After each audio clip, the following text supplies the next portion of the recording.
Bonjour à tous, je suis Thomas Louis et bienvenue sur La Quille, le podcast où chaque semaine on parle de culture avec ceux et celles qui la font. Cette semaine, je reçois une libraire, mais pas n'importe laquelle. Marie-Rose Guarnieri tient la librairie des Abbesses dans le quartier de Montmartre à Paris, mais elle est une actrice encore plus globale dans le monde du livre. Car oui, en parallèle, Marie-Rose est fondatrice du prix Vepler Fondation La Poste, qui récompense chaque année l'innovation, l'indépendance et la diversité éditoriale en littérature. Elle a également mis en place les flâneries littéraires au Salon du Livre, où l'idée est de se balader avec un écrivain ou un artiste, et elle a également créé la fête de la librairie indépendante. Bref, une femme d'action, une femme de passion, de conviction, pour qui l'objectif est de faire vivre le livre encore et toujours. Et avec Marie-Rose, on va parler de ce métier de passeur qu'est le métier de libraire, de l'ancrage contemporain du livre ou encore de la notion de prix littéraire aujourd'hui. Bonne écoute. Bonjour Marie-Rose. Bonjour. Vous êtes ce qu'on peut appeler une femme de passion. Vous avez notamment fait vos armes à l'Arbre à Lettres, Oui. à Paris, Oui. et puis vous avez pris une décision qui est celle d'ouvrir votre propre librairie en 1997 maintenant. Tout à fait. Comment vous avez commencé à aimer les livres? Est-ce qu'il y avait une bibliothèque chez vos parents, par exemple? Alors, il y avait pas une bibliothèque. Je suis pas née du tout dans un milieu où on avait une grande bibliothèque, mais on avait quand même une très grande estime pour la culture. On avait une grande, on m'a indiqué quand même la direction. On était dans un milieu où vraiment on m'emmenait au Louvre. Voilà, on aimait l'écrit. On sentait que par la culture, il y avait un moyen pour moi de trouver un espace pour se hisser, pour devenir libre et pour aussi s'en sortir dans la vie. Donc cette direction m'a été indiquée par quand même des tas d'incitations familiales. Vous vouliez pas être comédienne aussi? Si, alors en fait au départ, j'ai fait des études littéraires et j'ai préparé les deux grands concours nationaux. Donc j'ai fait des cours de théâtre dans une école qui était celle d'Antoine Vitez, et j'ai préparé les deux, le conservatoire et le TNS.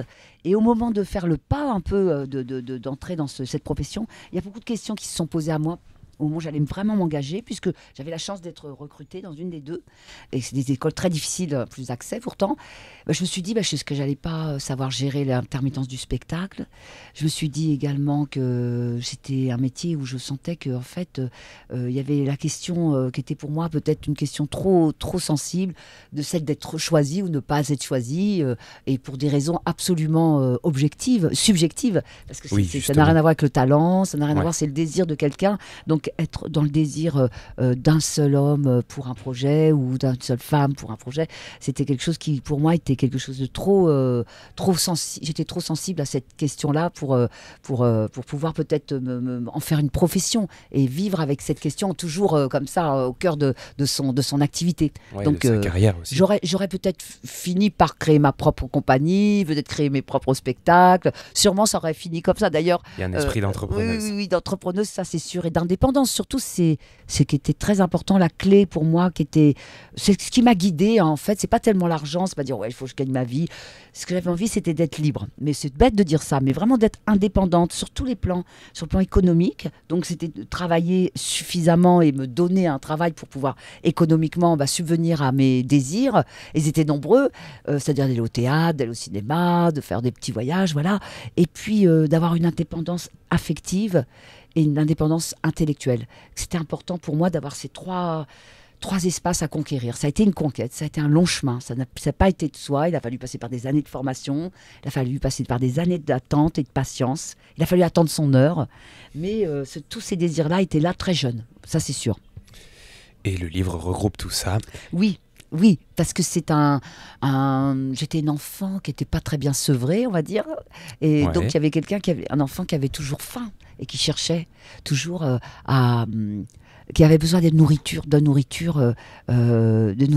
Et donc, être d'un seul coup au milieu de la librairie, c'était être dans un endroit où la ligne de l'infini recule toujours, où le savoir est toujours... c'est une source de savoir. Et où il y a de la nourriture partout. Il y a de la nourriture partout, des mots partout. Surtout, c'était un manque de mots. Il manquait des mots autour de moi, des mots pour comprendre ce qui se passait.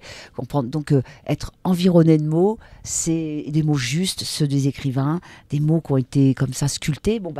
Tout ça a fait de moi comme si j'avais trouvé un pays, un espace pour voyager, bouger dans le monde, dans un même lieu, quoi. Ça vous apprend d'être immobile, de vous ancrer et de bouger beaucoup, intellectuellement, intérieurement même, et même, physiquement, en restant toujours dans le même lieu. C'est cet effort de taper sur le clou et d'essayer de faire de l'éclat en tapant sur son clou. C'est à ça que sert la littérature ?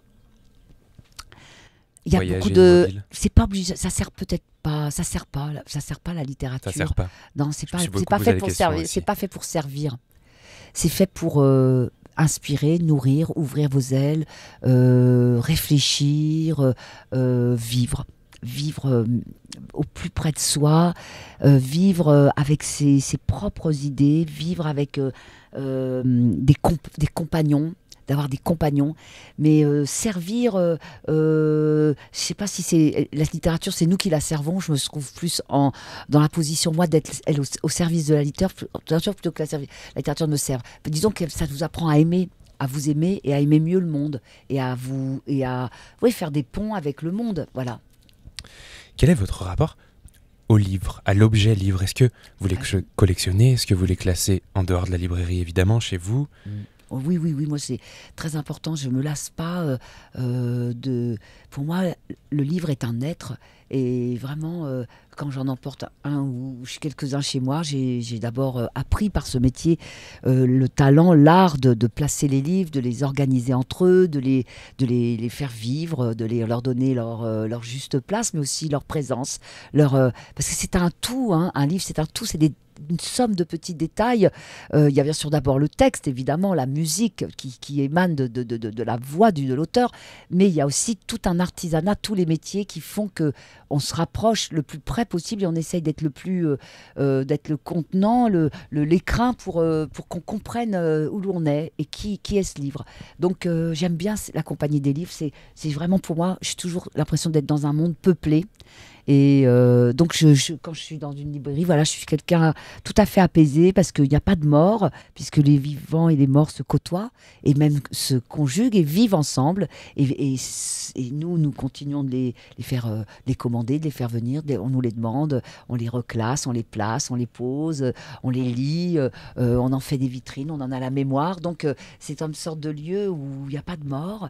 Et c'est un lieu aussi où on est heureux parce qu'on est comme ça, avec peuplé de tas de personnes qui ont vécu pour nous en avance, ils nous donnent des outils en avance, des expériences parfois bien plus avancées que les nôtres pour nous venir au moment venu à un rendez-vous avec ce que l'on cherche.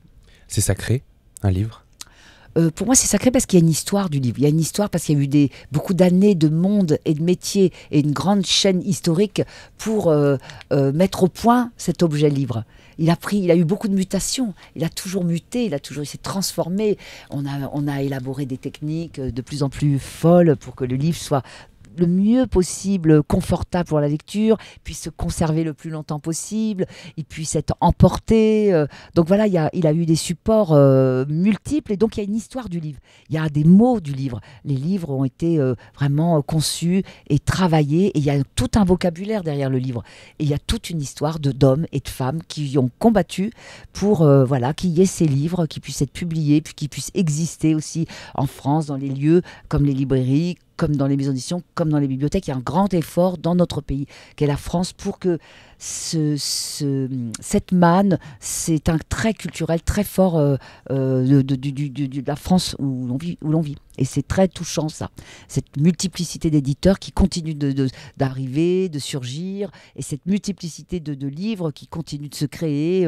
Donc c'est un pays, on est quand même dans le pays du livre. Et justement, en France, il y a la rentrée littéraire, la sacro-sainte rentrée littéraire, qui opère chaque année chez les amateurs, chez les amatrices de littérature, et c'est un moment important dans la vie de tous les acteurs du livre, notamment dans celle d'une libraire. Sauf que beaucoup de librairies ont une superficie telle qu'il faut faire des choix lorsqu'il s'agit de mettre des livres en avant. Parce que je rappelle qu'une rentrée littéraire, aujourd'hui, c'est plus de 500 livres qui sortent quasiment en même temps. Comment s'opère ce choix chez vous? Ah bah oui, voilà. Pour moi, d'abord, le métier de libraire, ce n'est pas tout prendre. C'est souvent ça qui est compliqué, c'est que les lecteurs pensent dans une librairie, il y a tout. Non, c'est le contraire. C'est une librairie, il n'y a pas tout. C'est l'art du libraire, c'est l'art des choix. C'est comment on choisit, avec beaucoup de paramètres qui sont, bien sûr, le premier paramètre, c'est la qualité littéraire, c'est la qualité du travail, c'est l'audace du travail, mais il y a aussi le territoire dans lequel on se trouve, la clientèle qu'on a fidélisée, les capacités qu'ont ces lecteurs de découvrir ces auteurs ou non. Il y a les demandes, et il y a celles que nous voulons mettre en avant pour demain, qui sont des inconnus, et on a c'est aussi ce travail de défendre vraiment les livres très édités, qui ne sont pas trop que de l'air du temps, ou faits pour le marché, fabriqué en vitesse pour le marché, ou fait par copinage, ou fait par copains de journalistes. Donc voilà, on essaie d'avoir des livres d'écrivains, on essaie d'avoir des livres qui sont pensés par des éditeurs, et donc dans lequel toute la chaîne du livre a travaillé. Donc voilà, c'est des livres qui appartiennent à des catalogues, à une histoire, donc souvent de l'édition, qui se réinscrivent dans l'histoire de l'édition et qui ont une filiation. Donc voilà, ce sont ces livres-là qu'on choisit. C'est aussi d'être surprise. On cherche, quoi. C'est un métier où on cherche, où on n'a pas tout. Et justement, dans le fait, au début, quand j'ai commencé, c'est ça qui m'a beaucoup transformée. Quand j'ai commencé, quand on me demandait un livre et que je ne l'avais pas, j'avais toujours comme une sorte de prise en faute mince, j'ai pas ce livre, c'était comme une erreur. Justement vous poser cette question, comment on réagit? Mais au contraire, maintenant, je pense que les livres que nous n'avons pas dans une librairie, d'abord, il y en a beaucoup qu'on n'a pas, mais qu'on a en nous, qu'on a en mémoire, et qu'on sollicite cette mémoire souvent pour quand on nous demande un livre, on dit ah oui, je ne l'ai pas, mais il existe ça. Donc c'est vraiment une mémoire, c'est une sorte de disque dur, le libraire, de tout ce qu'il est passé entre ses mains, toute cette création et tous ces livres qu'il a lus, tous ces livres dont on lui a parlé, tous ces livres qu'il a côtoyés pendant des années, des mois, des heures. Donc il y a ça d'un côté, et donc il y a cette mémoire-là. Et la librairie en plus est créative dans l'endroit où dans ce qu'elle n'a pas. Elle n'est pas créative dans ce qu'elle a, elle a dans ce qu'elle n'a pas. C'est-à-dire qu'elle cherche, la pulsion du libraire, c'est de chercher ce qu'il n'a pas, ce qui manque, ce qu'il faudrait encore trouver, ce qu'il faudrait encore plus affiner, ce qu'il faudrait pour le rayon cinéma, comme écrit en plus, ce qu'il faudrait dans la photo, ou tiens, ça qui vient d'arriver. Donc c'est tous ces manques-là qui font que le mouvement de la librairie, il est dans le désir de la librairie n'est pas d'être comblé, c'est d'être dans la recherche et dans le désir, et donc dans le manque, dans les manques. On travaille dans les manques. Alors justement, on vient d'un petit peu d'en parler, mais votre rôle, c'est aussi de diagnostiquer les auteurs notables, les pensées constitutives d'une société, les livres importants. Oui. Et en tant que spécialiste, mais du livre, mais aussi de la littérature contemporaine, une question un peu plus concrète. Quels sont les auteurs et les autrices qui, selon vous, ont bouleversé la littérature dans les 10, 20 dernières années? Il y en a beaucoup, c'est compliqué là de donner des listes comme vrai. Ça. Ouais, des listes, il y en a beaucoup. Ah oui, il y en a quelques-uns quand même importants. Vous voyez, Marianne Diaye, des gens comme, il y a Modiano, il y a des gens comme même Stéphano De Guy, mais c'est des gens qui ont des filiations, ils n'ont pas toujours tout rompu, mais Guyotat, bien sûr, il y a eu Beckett, il y a eu Pinget, il y a eu Duras, il y a eu Sarraute, mais il y a beaucoup d'auteurs qui ont amené comme ça chaque fois, Chevillard, qui ont amené Volodine, ils ont amené, un moment, Maëlys de Kérendal, mais aussi Rosenthal, ils ont amené à un moment une pierre de plus à l'édifice qui se construit, qui font la vie littéraire. Donc ils ont amélioré la langue, ils ont trouvé un son, ils ont repensé le roman, redonné des dispositifs différents et fait entrer d'autres façons de faire entendre, d'autres façons de regarder, d'autres façons de faire du son. Donc il y a du côté de la poésie aussi. Donc vous voyez, c'est compliqué de se faire des cités comme ça parce que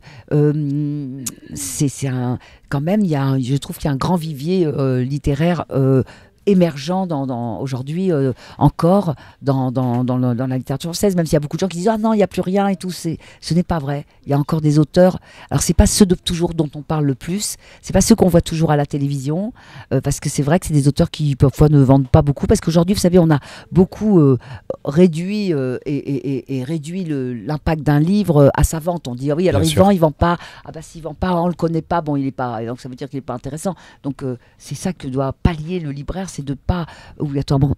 Et pourtant, nous, on a un souci économique, on a oui, des ventes il y a des facteurs concrets, bien sûr. On a des facteurs très concrets, une économie culturelle à porter, à gérer. On a des salariés, on a des loyers, on a des livres à acheter.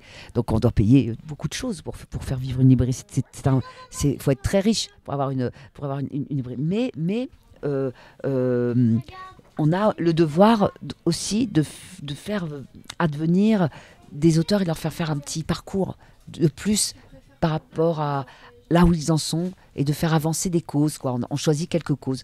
Donc, c'est pas toujours les mêmes. Et c'est pas celles aussi où on nous attend. Parfois, il y a des fois des livres, voilà, on dit, ouais, je trouve que ça, c'est très réussi, on va le faire. Puis, il y a des grands romans aussi qui ont beaucoup de qualité et qui font plaisir au lecteur, parce que l'idée, c'est que le plaisir de la lecture ne s'émousse pas et que ça ne s'écarte pas de la vie de l'homme contemporain. Ce temps lent, ce rapport à l'être et à la solitude, aussi avec soi, mais avec un autre qu'il faut couper d'une réalité pour rentrer dans une autre qui est celle d'un texte, qui est celle de l'intériorité d'un auteur. Bon, bah, tout ça, ces choses-là, il faut créer il faut expliciter bien ce qu'on a choisi pour que le public en ait envie, quoi. Ouais.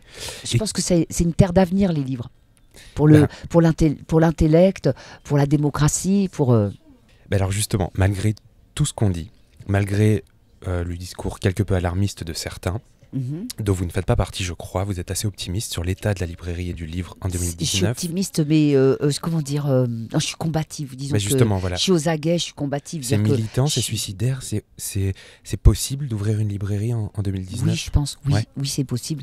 Mais il faut travailler beaucoup, et il faut beaucoup d'innovation, et il faut se déplacer beaucoup vers les lecteurs. Par exemple, vous voyez, demain, je vais aller au Luxor avec Bulogier. Je cherche des lieux où le public se trouve.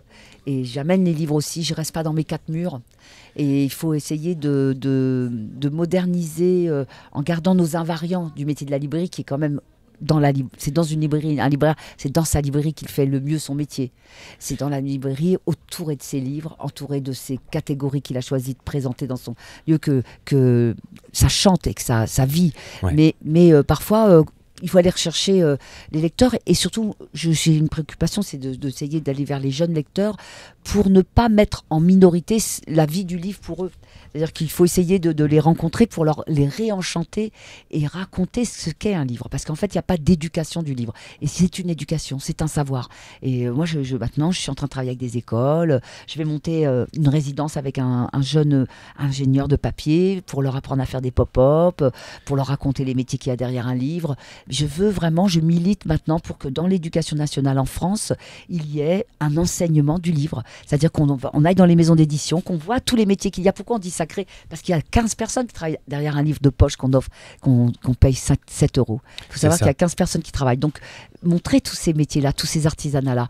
Alors, je travaille avec une école de cuisine aussi, parce que je travaille avec le Vepler. Comme vous savez, j'ai fait un prix littéraire avec la brasserie Vepler. Je travaille avec une école de jeunes qui apprennent les métiers de la cuisine. Donc, on leur fait lire de la littérature contemporaine, mais je leur ai mis un exercice pratique. Je dis, voilà, vous transformez ce livre que vous avez lu, vous le digérez et vous le transformez en un plat. Vous faites comme une association avec, comme vous savez, quand les voyelles de Bravo, c'est A jaune. Voilà, l'idée c'est qu'ils puissent faire ce travail de transformation, de transmutation d'un texte vers un exercice très artisanal qui est celui de faire de la cuisine.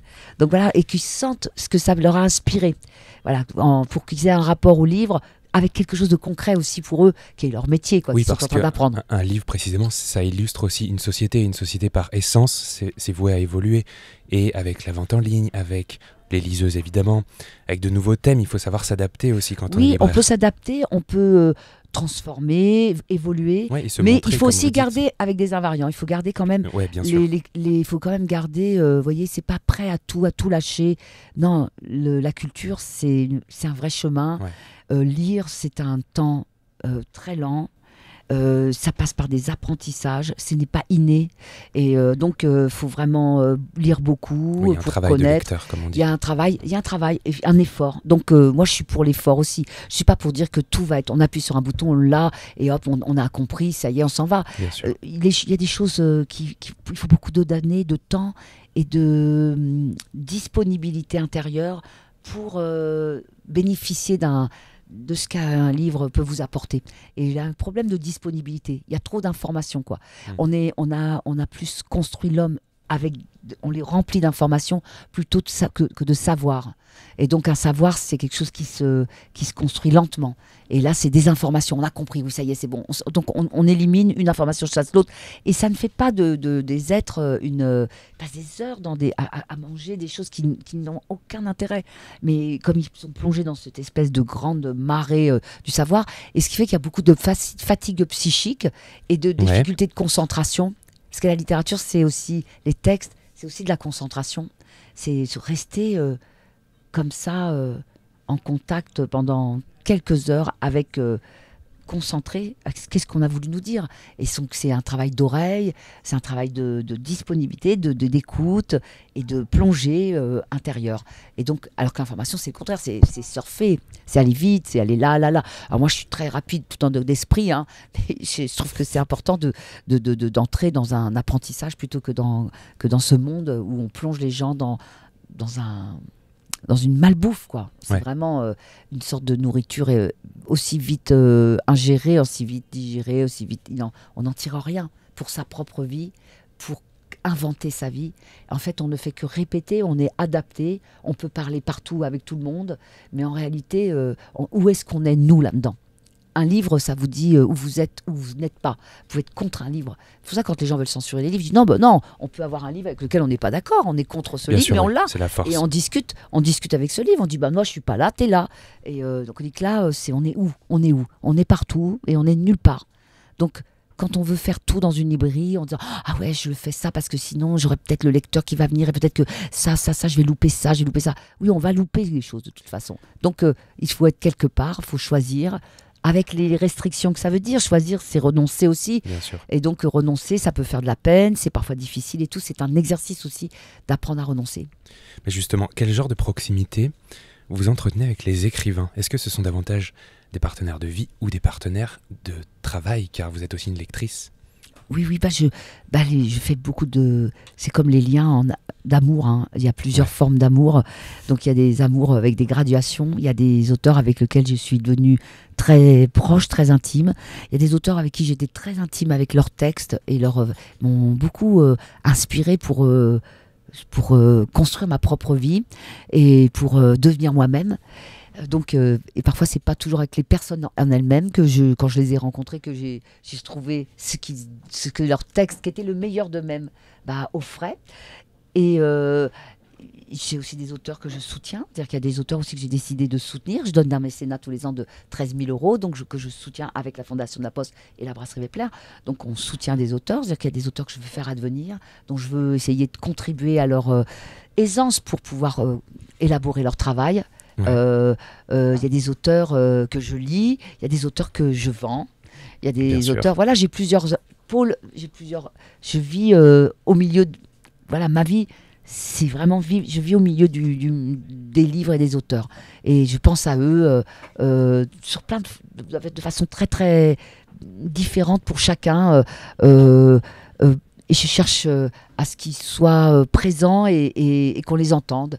Et donc, je suis active. Donc, c'est intéressant parce que c'est une interaction entre ce qu'ils disent, ce qu'ils ont fait comme travail et ce que moi, je vais en faire et la continuité que je dois offrir à ce travail et comment je vais l'interpréter. Parce qu'un lecteur, c'est un interprète. Donc, comment moi, j'ai interprété ce travail et comment je vais être quelqu'un qui va contribuer à ce qu'il soit lu, à le diffuser et tout. Donc, quand même, ce qui est très privilégié pour moi, ce qui me rend très heureuse, qui m'importe encore beaucoup, c'est d'avoir cette confiance des auteurs, d'avoir cette chance d'avoir passe entre mes mains autant de livres...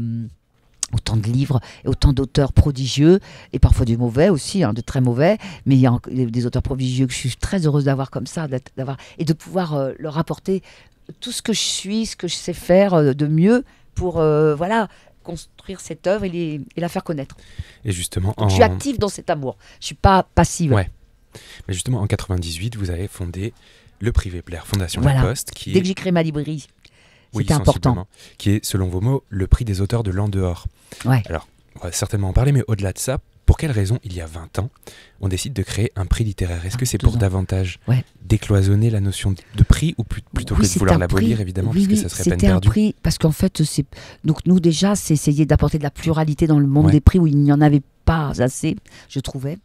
J'étais à Montmartre aussi, c'était un lieu tout à fait particulier puisque c'est un lieu où il y a eu vraiment une vie artistique intense et souvent la vie artistique était émergente. C'était pas une vie artistique institutionnelle, c'était pas des auteurs qui étaient conservateurs et installés. Donc je suis tout de suite retrouvée au cœur de cette histoire-là, de ces auteurs qui étaient là au début et qui ont commencé à mettre au point de nouvelles formes, de nouveaux sons, de nouvelles audaces et de nouvelles pratiques.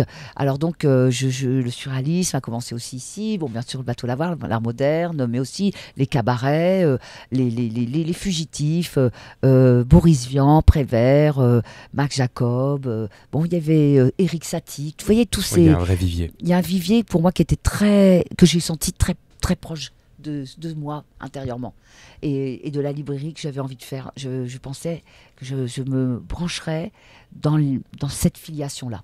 Ça ne m'intéressait pas de faire une librairie qui encenserait, qui suivrait. J'avais envie d'être aux côtés de ceux qui ouvraient les voies. Donc voilà, de servir de mes capacités, de l'expérience que j'avais, la construction que j'avais fait professionnelle de 15 ans, 16 ans, pour pouvoir être cette personne-là. Et puis au sein des prix, je voulais dire qu'il y avait une chose très étrange dans ce pays, en France, qui est un pays, comme je vous l'ai dit, des livres, du monde du livre. Il y avait des prix littéraires très importants qui donnent beaucoup de ressources aux éditeurs et qu'il y avait beaucoup d'auteurs exclus de ce jeu, qui étaient des auteurs très importants. Mais c'est vrai qu'ils n'étaient pas commerciaux. Donc on les traitait plus, on n'en parlait plus, on les citait même On plus. avait tendance à dire Gali Grasseuil. Voilà, mais c'était ça, et c'est encore plus ou moins ça. Oui, Gallimard, Grasset, Seuil, voilà, pour ceux qui n'ont pas compris. voilà. Donc moi je trouvais que c'était un jeu soudain, figé, puisque les jurés sont vraiment inamovibles, nommés pour toujours, donc ça suscite une installation. Oui, Et vous, moi le je pense tournant. moi, c'est tournant parce que je trouve que l'art ne doit pas s'installer, ne doit pas prendre siège. Elle doit toujours se questionner, toujours aller de l'avant, toujours repenser tout. Donc, nous, tous les ans, on est obligé de repenser tout avec une nouvelle équipe de lecteurs. Et surtout, c'est des gens qui ne sont pas indépendants. Pour aussi arbitrer l'art, il faut être loin, il faut être à la bonne place. Et là, c'est des gens qui ont des postes dans l'édition, qui écrivent dans des maisons d'édition. Donc, ils ont une porosité, il y a une grande porosité dans leur travail d'arbitrage et leur pratique et leur vie, où ils sont dans la vie. Malgré Donc, tout ce qu'ils disent. Oui, ils disent le contraire, Bien évidemment. Il y a trop d'intérêt important pour eux. Ouais. Donc, tout cela a fait que je trouvais que c'était pas la peine de parler, puisque je l'avais déjà dit plusieurs fois, les libraires s'en plaignaient, trouvaient qu'il y avait beaucoup d'auteurs qui n'étaient plus maintenant cités.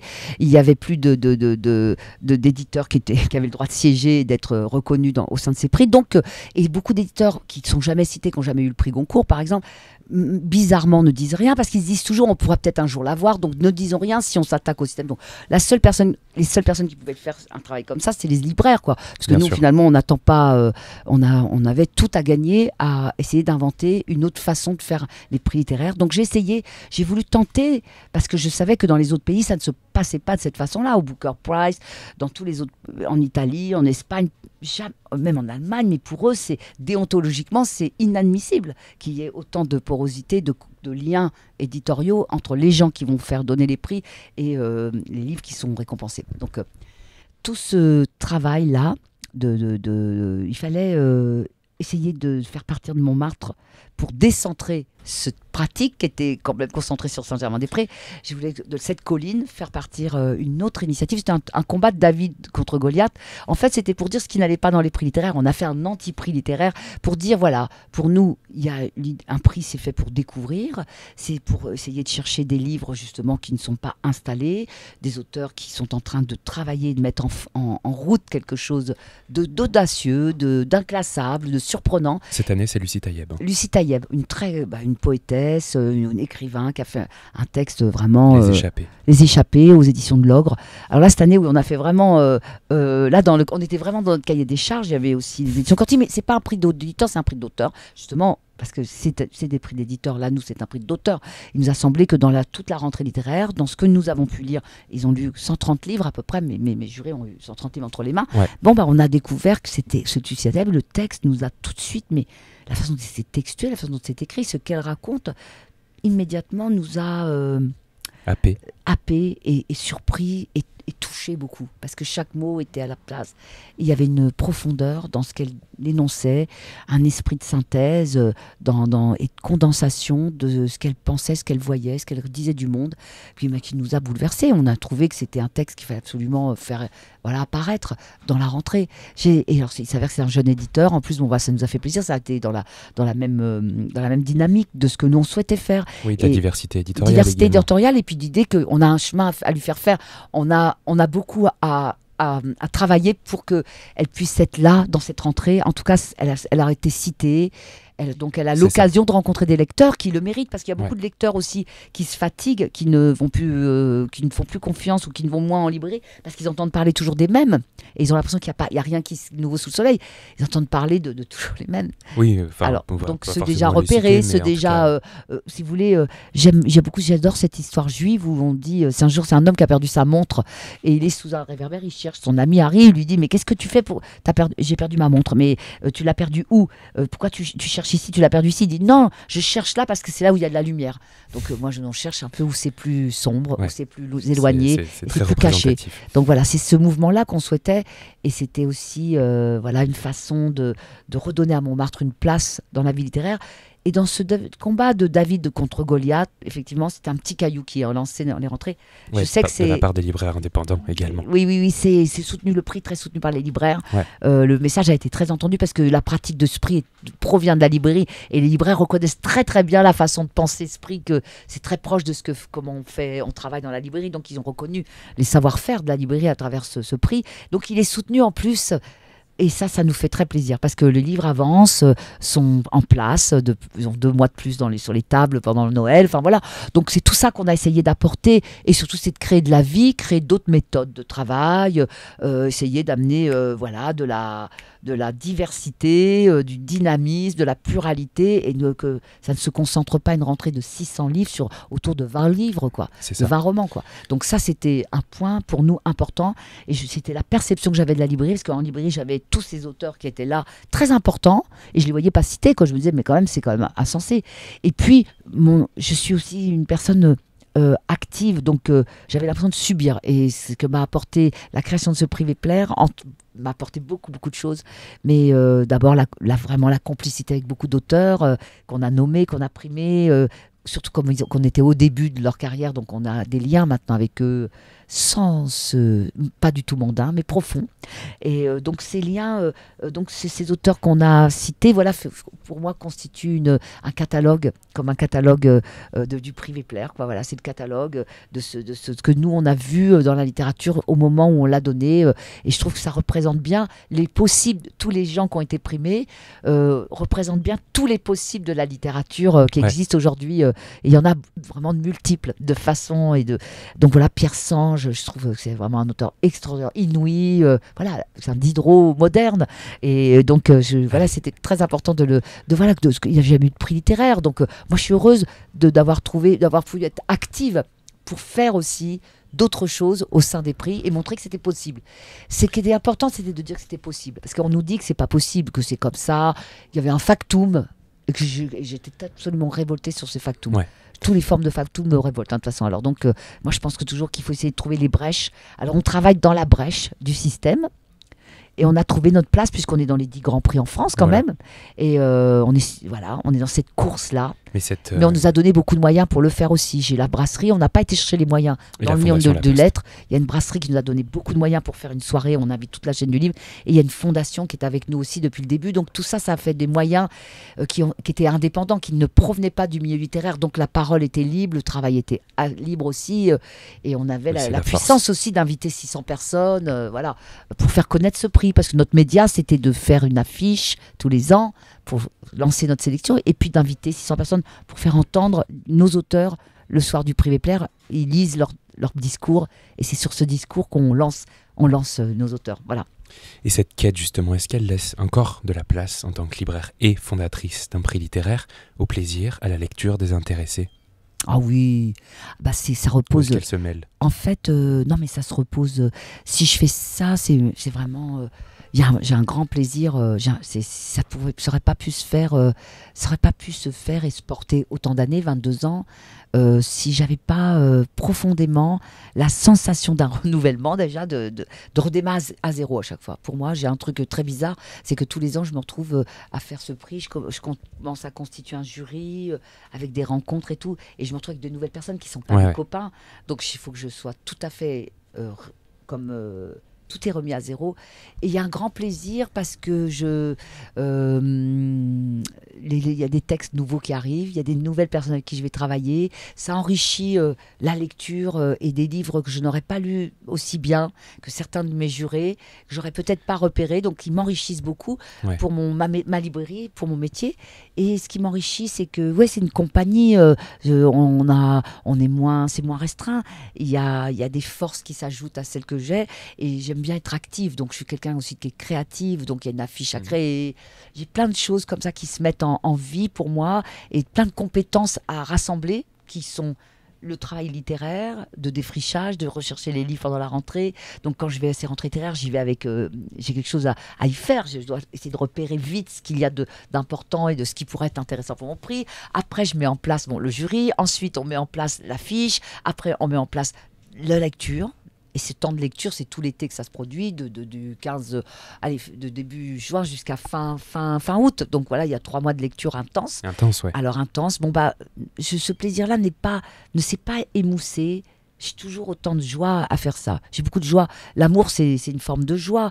J'ai l'élan encore de tout cela. Je ne sais pas pourquoi, mais c'est une source qui n'est pas encore, pour moi, épuisée. Au contraire, elle est enrichie parce que je suis très émue de chaque fois de donner le prix, de donner 13 000 €. Voilà, je suis très émue d'avoir réussi à être la personne par laquelle, avec d'autres, je puisse offrir des fonds comme ça pour que la création se fasse et continue. Et moi, je trouve qu'il n'y a pas d'art sans grand médiateur, sans intermédiaire.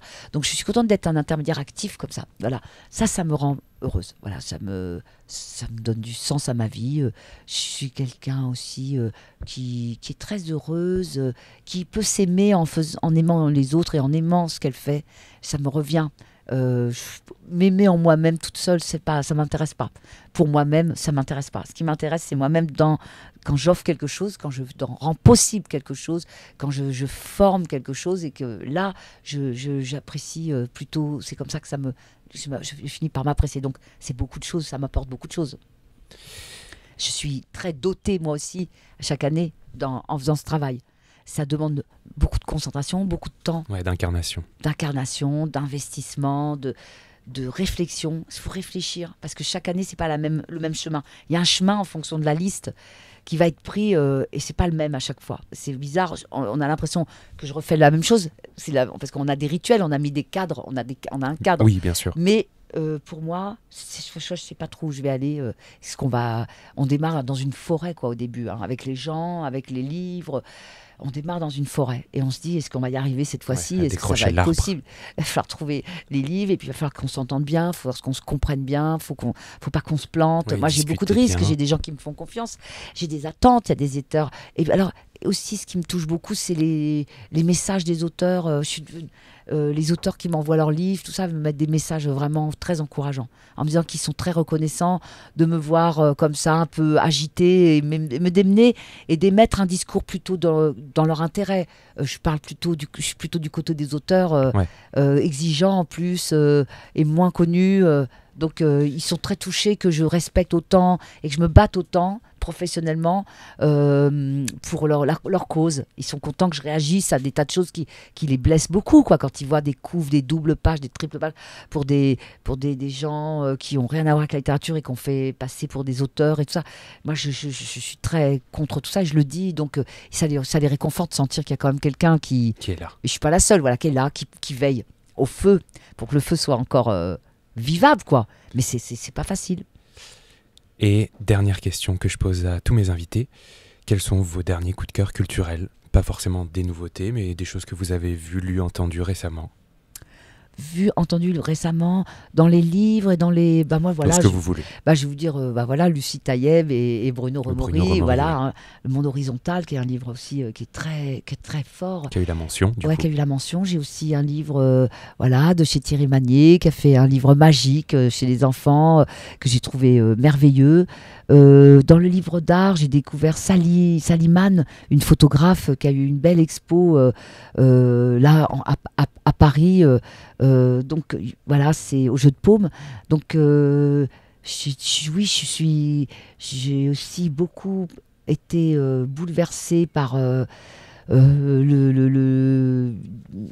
film qui s'appelle Le Traître voilà. J'ai aimé aussi le film de Tarantino, voilà, qui a fait ressurgir et recontextualiser ce qu'étaient les années 60, le climat et sexuel et politique et drogue, donc et qui a fait ressurgir voilà l'épouse de Sharon Tate en la sauvant, l'épargnant, voilà, tout ça tout ça fait que je vais aussi beaucoup au théâtre. Donc au théâtre, j'ai vu quelque chose autour de Barbara à la Scala que j'ai trouvé extraordinaire, par un jeune homme qui fait de l'opéra, qui vient de l'opéra, et c'était vraiment pas du tout une façon de rendre hommage et de la rendre vivante, mais d'une façon très jolie, très moderne et très respectueuse et très musicale et tout. Qu'est-ce qui m'a passionnée, il y a beaucoup de choses. Moi, je suis quelqu'un qui est très, qui sort beaucoup, qui va voir beaucoup de choses. Là, je vais faire quelque chose avec sur les lettres de Maria Callas avec Tom Wolfe. Donc, Tom Wolfe, c'est quelqu'un que j'avais aussi beaucoup apprécié quand il a fait cette expo en hommage de Maria Callas. Alors, vous voyez, il y a aussi des livres de peinture que je suis. Bon, je suis vraiment quelqu'un qui est à la recherche, qui a faim de tous les arts. Voilà, alors boulimique, c'est comme ça que je suis vous sélectionnez. Voilà, je suis sélective quand même. Je cherche mes nourritures. Je suis exigeante dans mes nourritures. C'est tout à votre honneur. Voilà, donc mais j'ai faim et je crois que pour faire ce métier, il faut être curieux et avoir vraiment faim. Et le chose, c'est que on nourrit mal et les gens n'ont pas faim. Et donc, ce qui est important, c'est nous qui désirons sans faim et FIN. Et faut vraiment, ça c'est un titre de Van Eugen. Donc voilà, il y a des gens aussi dans la psychanalyse que je suis de très près, comme Bernard Gols, qui sont des gens qui défendent voilà, le sujet dans la santé, la façon de soigner les enfants, de les entendre, de prendre du temps, de faire une médecine qui n'est pas productive, mais qui est improductive à certains égards, mais très productive pour le sujet. Enfin voilà, j'essaye de... C'est la même logique, c'est du même ordre et c'est la même logique qui font que voilà, c'est plusieurs. Moi, j'ai l'impression d'être parfois, quand je rentre dans ma librairie, comme un chef d'orchestre. Voilà, j'ai beaucoup d'instruments dans la maison qui sont installés et il faut que je veille à ce que tout joue le petit triangle au fond, la petite flûte, et que ce soit harmonieux et que tout le monde puisse être entendu dans cet orchestre. Voilà, pour moi, c'est ça une librairie. J'ai trouvé ça il y a pas longtemps et j'ai trouvé que c'était une façon très juste. Et donc, orchestrer tout ça, c'est chercher dans le monde aussi ce qui peut nourrir la librairie. Tout ce que je vais voir, tout ce que j'entends, tout ce que je regarde, ça nourrit la vitrine, l'actualité politique aussi, que je suis. Il faut que je trouve les livres qui puissent être profonds et en phase avec cette actualité. Et pour que tout le monde avance et pense et pas répète les idées ressassées partout, quoi. Voilà, bon, voilà le parcours. Eh ben, c'est une très belle conclusion. Merci beaucoup, Marie-Rose. Et bien voilà, la quille c'est terminé pour cette semaine, mais on se retrouve évidemment la semaine prochaine avec un nouvel invité ou une nouvelle invitée pour parler culture. En attendant, si l'entretien avec Marie-Rose vous a plu, si sa passion pour le livre vous a parlé, vous a attrapé au vol, N'hésitez pas à partager cet épisode, à me mettre 5 étoiles sur Apple Podcast, c'est très important. Ou aussi à me suivre sur les réseaux sociaux, la quille, sur Instagram, sur Facebook, sur Twitter. Merci beaucoup pour votre écoute et à la semaine prochaine.